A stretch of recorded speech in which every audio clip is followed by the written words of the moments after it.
I am utilizing the Bit Integrations plugin to establish a connection between these two platforms. Let's go to Bit Integration Dashboard. Create integration. Select Avada Forms as a trigger. Click on the Fetch button and go to your form page to submit it and fetch the Avada Forms.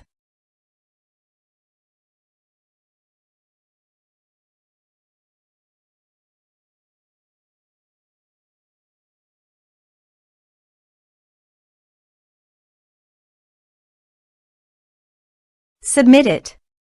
Form submitted successfully. Now go to your integration site and here you can see that the Avada Forms fetched successfully. Change the data types of the email and phone number.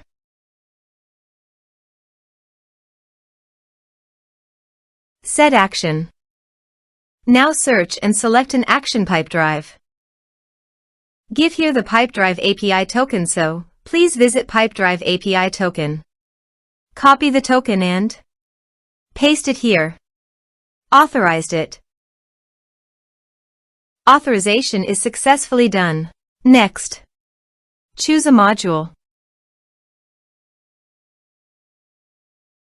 Choose an organization. Map the respective fields.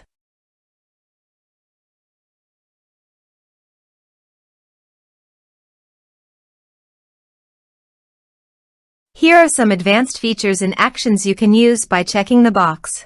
Also, you can add conditional logic. You can use it for your own requirement.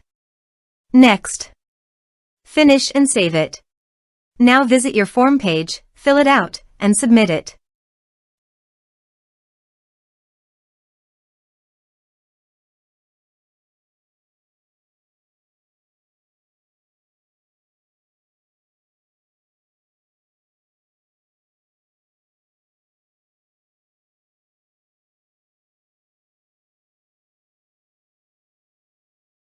Form submitted successfully. Go to the Pipedrive site and go to the people. And you can see that the data came successfully in Pipedrive. Thanks for watching.